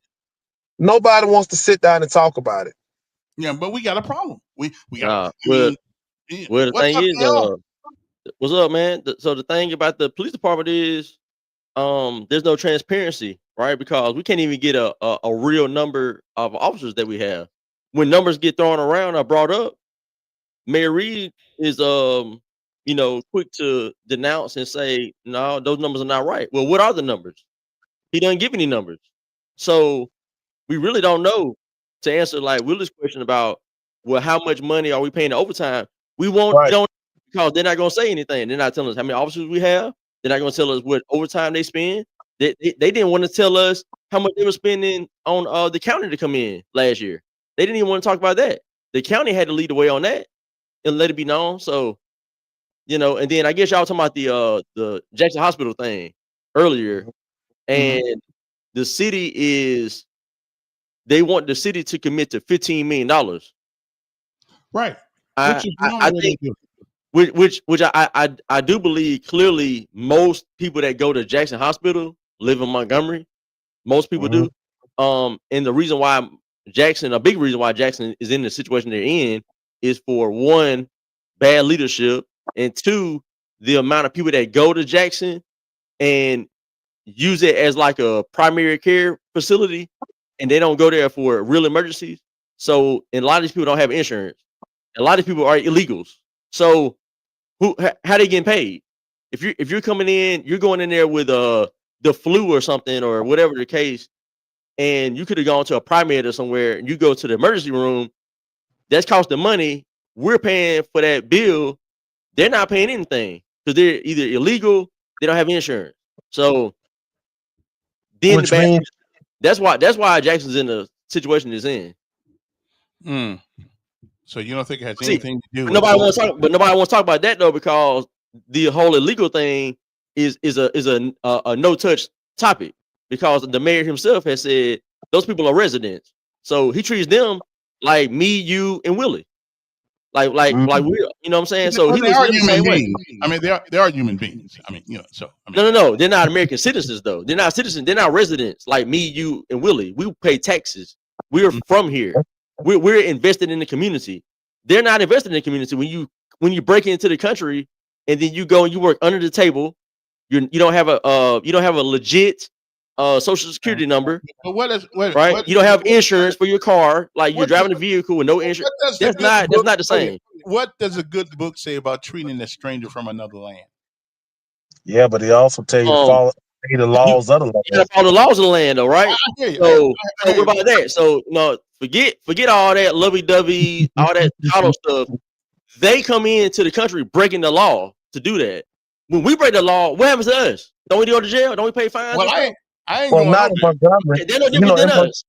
Hey, you know, in Montgomery, I can go out there and kill somebody this morning, and I'll be at home by dinner time, just like the last guy that was caught up in the mass shootings. Do y'all know where the preponderance of most of the taxes come from for the city? Where the tax money comes from? No, you don't. I think it's the sales tax. What do you mean, like government jobs? No, it's the sales tax, I believe, funds the city more than any other tax. We use gas tax and all that stuff, and everybody who buys something in this city pays taxes. So even if you're here illegally, you are paying taxes when you go. I don't care what they paying. They don't have car insurance, so when they get, do you also know this, Kevin? Yeah. Most of these car accidents that's happening, illegals are a part of those car accidents. Yeah. Do they have car insurance? No, they don't. Who has to foot the bill for that? You do. You seem kind of discriminatory, my brother. He made a point. They are not supposed to be here. Why are we talking as if they're supposed to be here? Well, but they are here. But they are here. And okay, so let's deal with that. They shouldn't be here. So let's fix that problem. That's a problem. Well, let me ask that's an issue. Okay, as a matter of pragmatism, let me ask you the question. If you're stuck someplace where there's no opportunity, none, to take care of your family, do the things you want to do, wouldn't you leave if you could? Oh, look, maybe but I'm not going to go break into. I'm not, folks. All right, so I'm not going to go break into a country that speaks a different language. And then I'm going to break into the country, break the law, get into the country, and then force them to speak my language. Well, now, listen. That makes no sense. We're the only country in the world that does this, that allows it. I'm with you on that. We changing all the language. Yeah, I'm with you on that one. I mean, listen, I got hard enough time with English. I don't want to be mandated to speak any other language because when I lived in Honolulu in the 80s, if you didn't speak Japanese, you could not get a job downtown. You know why? Because the Japanese own all the businesses downtown in Honolulu. And I said, and I'm with the guy one day said, well, is this still America? Did I miss something on the side? Hey, it's becoming that now. I was talking to somebody recently that lives in another state, and that person was telling me that at the supermarket, everybody's Indian. So that everybody speaks whatever language they speak. Okay, well, that's like none of the cashiers speak English at all because all their customers are Indian-based. Well, then they don't need to speak English. They don't need to speak English then. But we're in America, though. I think we're kind of jealous. Just tell the truth. Americans are jealous because we went to school. We was trying to take a foreign language. We didn't pay much attention, and we didn't learn it. I mean, come on, we just a little jealous, aren't we? The thing is that they come into our country and then they use up our resources. That's what happened. Listen, I said I'm kind of jealous. I wish I spoke 2 or 3 languages. Willie, habla español. All we need is English. Huh? All we need is another language. Español. Yeah, but our English is made up of everybody else's language. Yeah, but it's still our language, though. Yeah, it is. You know what I'm saying? That's the language of the land. Like, that's the language of the land. So I think you kind of prejudiced there, Captain. I think you. Man, again, I'll take whatever label you want to put on it. The truth is still the truth. They don't belong here, so let's deal with the issue, right? Now, some people say you can power it up all you want to. I don't mind that. At the end of the day, I'll tell you, anybody that want to hear it, they don't belong here. Let's fix it. They're coming to the schools. They're putting more burden on the schools. Our schools suck anyway, right? Don't we all know that? Yeah, for the most part. Now these people are coming into the school. Now we're paying for more resources, more teachers that know their language, that can teach them, that can speak to them in their language to get them to learn our curriculum. So they're doing double work. What are we doing? No, go to France, go to Austria, go to Germany, go to Japan. You mentioned Japan, or go to Japan. Go try to do that stuff over there. See how it works. Well, we understand, but isn't that what makes America different? Isn't that? No, that's not what makes us. No, that's not it. It is. No. What is that declaration? What does that thing say on the? What does that thing say on the? And the French put it there.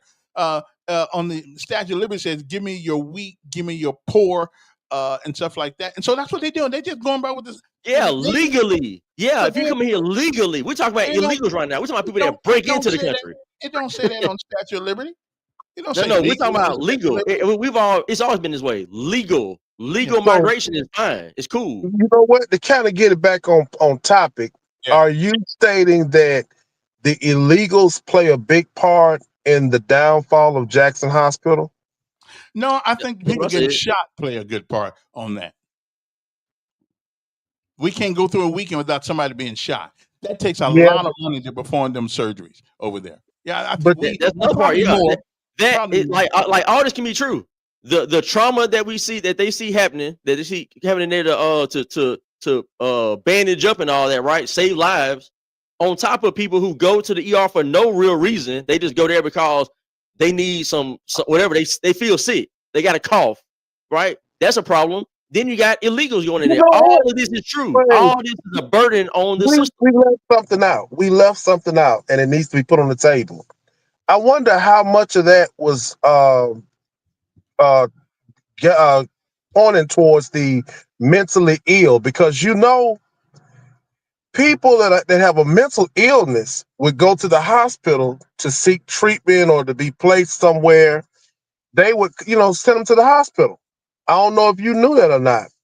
People that are mentally ill will go to the hospital to get some treatment, some help, get some pills, all kinds of things. So I mean, I really wonder about how much of that came from, because it's not, let's just be honest, it's not all people being shot.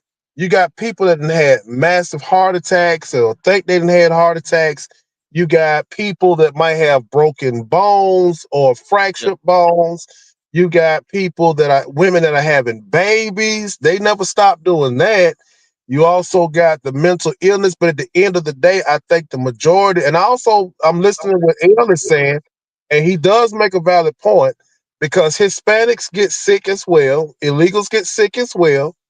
I think just people not having insurance is the issue. And if you remember, wasn't this what the United Healthcare was supposed to cover? Just out of curiosity. What do you mean United Healthcare?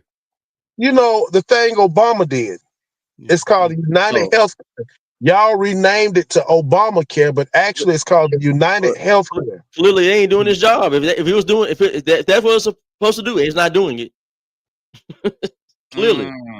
Well, L, here's what it says. It says, "Give me your tired, your poor, your huddled masses yearning to breathe free, the wretched refuge of your teeming shore.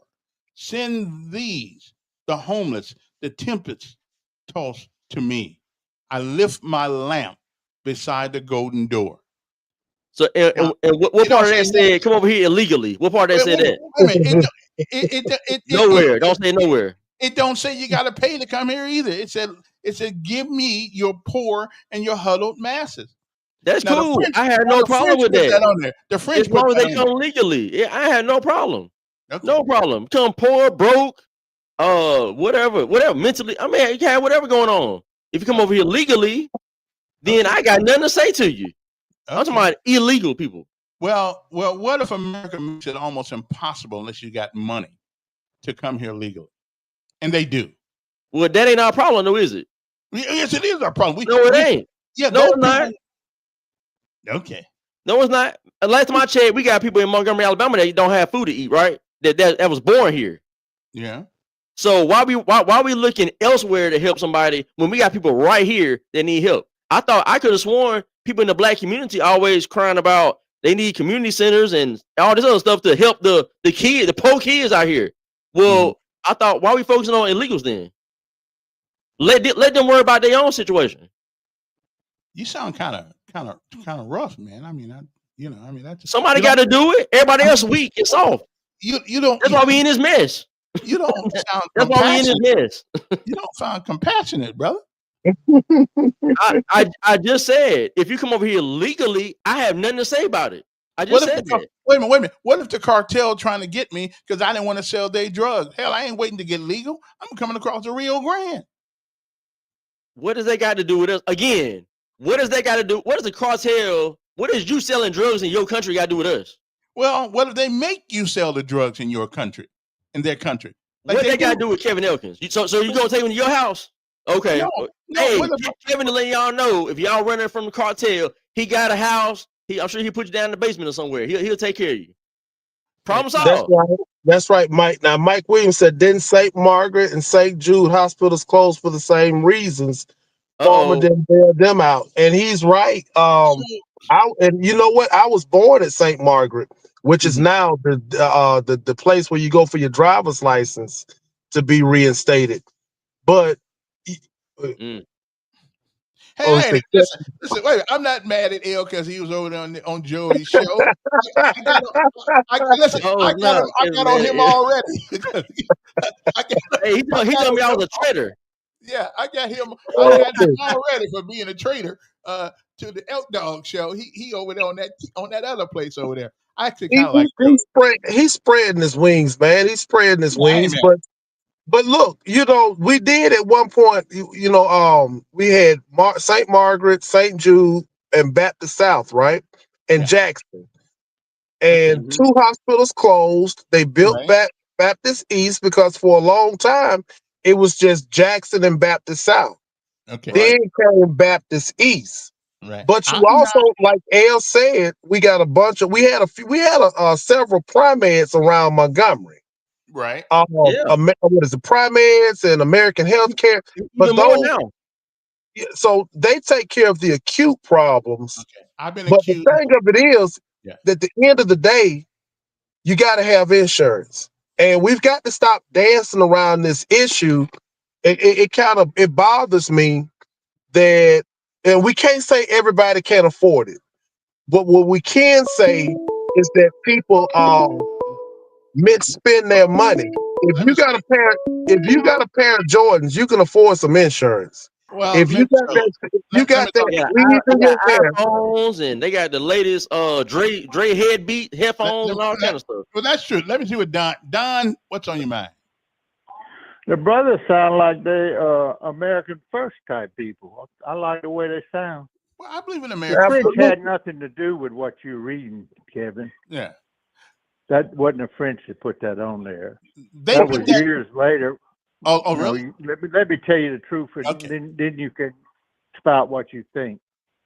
They tried to make the pedestal and stuff around the Statue of Liberty, and as far as a fundraiser, That's the stuff that come up. The French had nothing to do with what you're reading.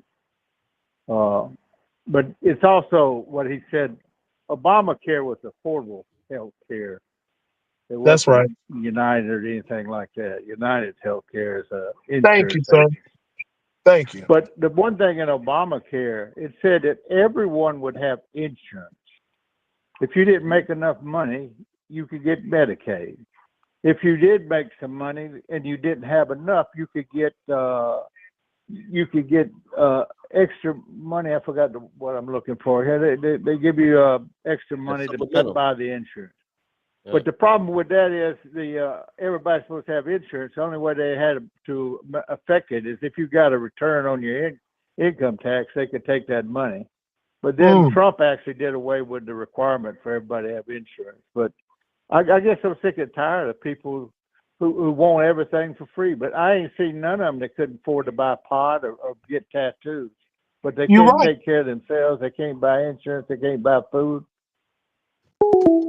All right. He's absolutely right. Mr. Dunn hit the nail on the head. It was called affordable health care. He's right. Not United Health Care. It was the affordable health care.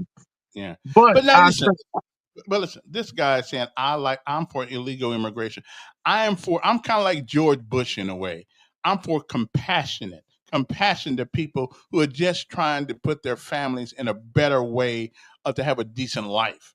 Let me ask you something there. My good friend Captain, the Captain share there. What harm are they doing actually? Is it about land? We got plenty of land. So what harm are they actually doing if they're working? I'm glad you asked. Great question. So how they harming us is when illegals come into America, where do they go first? I don't know, to get some Modelo? Modelo in what neighborhood? What? Say what? Willie, when illegals come into Montgomery, where do they live at? Oh, they come into our neighborhood. Who neighborhood? The black community. Yeah, bingo. So when they come into the country, where do they go to first? They go to the poorer areas, which typically are black areas, right? We see it in Montgomery. Look at Montgomery. Where do they live at? West side, south side. You got a little bit in the north side, but are they on the east side? Do they live on Taylor Road, Vaughn Road? Oh, they're not gonna make it out there. So why have an issue with it? Because I actually value our people, everybody. I don't care what you look like. So when you're trying to make it and you're trying to look for a job and you got people coming from another country illegally coming into your neighborhood, now they're taking up your housing, they're going to your schools, and they're taking your jobs. Now people want to lie and make this thing about, well, who would be cutting grass if it weren't for illegals? Who was cutting grass before illegals came over here? So, you know what I'm saying? Like all that straw man. Let me piggyback off of something that L is saying. To kind of break some hearts. Another reason why Trump won this second term, we might as well put it on the table, is because the Democrat Party zeroed in on illegals and homosexuals. They had nothing on the table for African Americans. Not a thing. If so, go back and tell me. Go back and show it to me. Not nothing.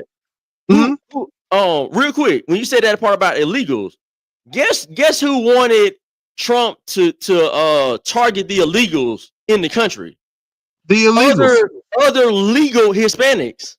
The ones that came over here legally, they were some of the biggest proponents of dealing with the illegal crisis. Ain't that something? Imagine that. So let me again, I just got to ask the question here. So you guys think that the biggest problem that we have in America is illegals coming here illegally? That's a I mean, part the of it. biggest problem is one of them. It's one of the It's top just issues. Yeah, it's one of the top. it's Like not top three. 50% plus, but it's one of them that sticks out. But this last election showed me the mindset of America. And I sat there and I didn't make no comments whatsoever. I wouldn't try to sway nobody which way to vote. I feel like you should vote your conscience, but I sat there and I watched, in the words of Kamala Harris, for 107 days, how they zeroed in. The Democrat Party zeroed in on helping illegals and making homosexuals feel comfortable and empowering women. Okay. We said, and you know what? If you remember, Barack Obama went to a bar. He did a thing. He had a little press conference where he had his arms folded and he was mad because when the census did their little study, they realized that a lot of African American men were not voting because they didn't feel like they were included, and they weren't. And they weren't. And so, when you look at just what's going on, and I'm gonna bring it back to the illegal thing. Mm-hmm. We were X'd out. We were deemed, they said we don't vote, this, that, and the other, but and we do have a problem with voting. We all do. We all do. Not me. I vote. The younger ones definitely do. Black, white, Hispanic, whatever. So what they're saying is true. The young people have a problem with voting. You're right. Because we have and then the illegals coming in now they're the voters now. They're not the only people committing crimes. Americans commit more crimes in this country than illegal people do. I mean, because they can't afford to do it. Hold on a second. How would you know how much crime they do? If a person comes into your country, no social security number, you have no fingerprint on record, they're like a ghost. They don't exist. And they do a crime. How do you gonna know they do a crime? I'll wait. Again, we don't even handle the people we know who did crime. We letting them out. I'm trying to figure out. How would you know that illegals don't commit crime? How would you know? How would you know a number? Because how would you know they commit crimes? They're ghosts. Greg just said something. He said, "What harm? They work for less money and lower wages under the table." That's the problem. There it is. That's why they get hired more. It's just common sense. What are we talking about? People tell me that they work for lower wage, and I've talked to some employers that no, they don't pay them lower wages. The hell they don't. That's worth looking into. But I do know one thing. I do know people started paying higher wages when the pandemic hit, and you had people making almost $1,000 a week refusing to go to work. Well, the thing is, they do get paid less because they know they're here illegally. So they're willing to take that less money because under the table. Therein lies the problem. That's why would you want to hire somebody that's a real citizen that has to pay taxes? You gotta have insurance form and all kind of stuff. Why would you be a business owner that makes no business sense? I think y'all a little bit prejudiced here. No. You can use whatever language you want to. That's fine. Attack a bigot, racist. I don't care what you're going to call it, xenophobe or whatever. All the fancy words. The problem is still the problem. Let me get Bud ready. Go ahead, Bud. Yeah, they're not prejudiced. They're speaking the truth. Okay. Y'all on the same sheet of music then. Yeah. Kevin just scared. That's all. Scared of what? Scared of workers. what? Workers. You scared? Are supply and demand. Mm-hmm. Oh, let me see. Okay. Supply and demand. Okay. Mm-hmm. Imagine you remove 20 million illegals from the workforce. Yeah. Mm. Now all of a sudden you have a huge vacuum in supply, but the demand is going to stay the same. So what happens? That means employers now have to pay a premium for workers, for the same workers. Yep. So everybody talks about a livable wage. Yeah. I mean, I think there's like 160 million people Hey, employed 170 million. I'm running out of time. He's actually right. He's right. He's telling some facts right now. Let me get this other guy that's on there. Let me get this other guy because this is my last call. Good morning. Morning, sir. Yeah. How's it going, fellas? All right, how you doing? The guest. Anyway, Mr. Elkins. Yeah. One question, sir. Are these companies still bringing over the illegals? Have they dealt with that part of it yet? What's going on with that? I see you guys on top of the roof, and well, that's probably because they can't find Americans who want to do the job. That's not my question. I'm saying I thought they was going to crack down on all of it. Well, they are cracking down on are these companies still allowed to bring them in?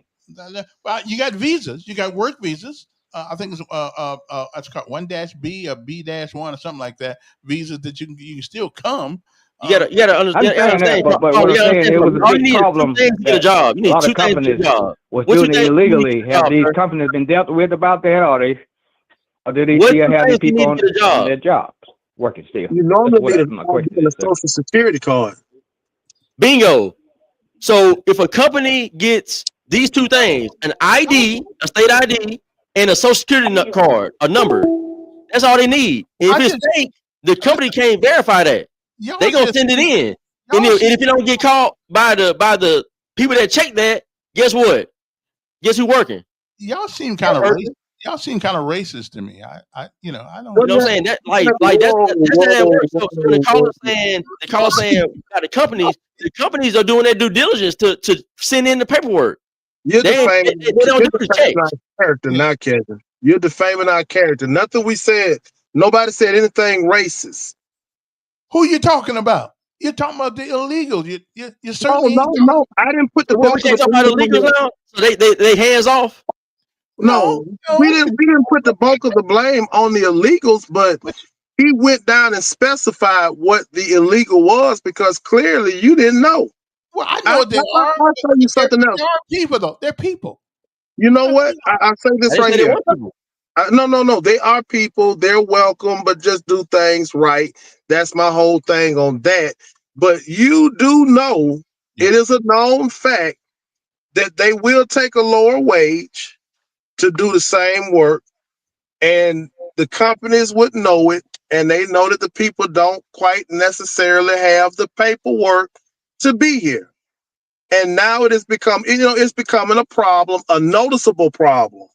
Mm-hmm. So they're trying to rectify. So now you become racist trying to rectify a problem? I think not. And I do believe that this did help contribute to not only Jackson closing, but, just other places closing, an undealt with issue. Nothing racist about it. I welcome any and everybody. I don't sound like it. Hey. So I guess we have 75 homicides in Montgomery, right? And 75 are black killers, right? So I guess when we're arresting the black people, now that's racist too. Okay. No, we're arresting people. We're arresting people that did a crime. I don't. So illegal aliens are not committing crimes though. Well, I don't know. Why they call them illegal alien? Is because they did something illegally, right? What they do? We got that. Okay, listen. Come on, man. Pastor Knight, you need to bring Eleanor in church on Sunday. Kevin, you too old for this, man. You too old to be acting like you don't know what's going on. No, I do, but I do know we have been told to be kind to people. Yeah, we are. Law. Nobody's being. But you know what? Nobody's being rude. But I want to get back on topic before it's time to get off. Well, it's time to get off. I do believe, and I think we can mutually agree that the city budget needs to be audited, so we can look at this excess money that's being spent in areas that they don't need to be spent. It's coming from the police department. No. I mean, but the whole thing needs to be looked at, itemized, blow by blow. I don't think that we should be, bailing out the water part. That's my personal belief. Hey, we need the water part. Okay. What? But you know what? It's just like it is a quality of life issue with the water part. I'm tired of people coming here just to see how white folks used to treat black people back in the day. And That's you know all. what? I feel some type of way about that because it's kind of hard to improve race relations when you keep painting our face with our pain. Yeah, well, exactly. And I took you So, some water park. That's all we got. Guys, I got my time is up. we figured that you didn't want to put us on in time because, you know, we were going to bring this kind of weekend. Hey, I did the wrong studio this morning. My problem. My bad. I'm sorry about that. That's but old age. We'll get it right next. Yeah, that's what it is. That's what it is. It's always good talking to you, man. Always good talking to you. I disagree with your method, but not your message. Okay, your method is kind of harsh. Be kind to the brother. Hey, man, somebody got to do it. Yeah, I know somebody got to do it. But hey, guys, thank you very much for showing. We got to do this more often. You know, we need to go in there, get a whole round table in here. Because, but listen, El, you going to church on Sunday? I'm at church every Sunday, man. Okay, good. I want you to get closer to the pew. I mean, what's they gonna do? That's not like witchcraft. Getting close to the pew. What's they gonna do? No, I need you to get a little close so you can hear that thing about do unto others as you had them doing to you. Yeah, and I don't go to people's countries illegally. I don't do that. When the last time you been to anybody's country? Good question. There you go. Why leave? Well, I'm with you. America's a beautiful place. It's a gorgeous place. I wouldn't trade it for all the tea in China. Yeah. But anyway, I gotta let you guys go. I appreciate. We're gonna do this again one day, and I'm gonna have to replay this later on today because I can't believe some of the things I heard today. Yeah. Hey, listen back to it so you can catch the error of yourself. Okay. Maybe you catch some things. You be like, Appreciate oh man, He'll never tell us he was wrong. Reverend, we'll talk soon again. Okay. And when y'all we will talk soon again, my friend. We need to do it again. You be safe. Yeah, you too. Anyway, that's about the end of that show. I gotta go because you guys. How was the show? Okay, good. At least we had a conversation. We didn't argue with each other, cuss each other, or anything like that. So I'm good. Okay. Well, man.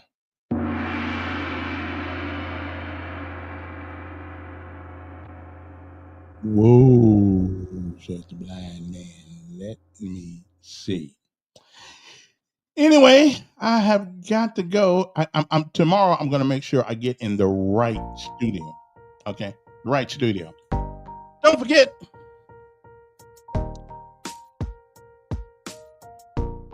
I don't know what I just forgot what I told you not to forget. I know what I was going to tell you. I'm just messing with you.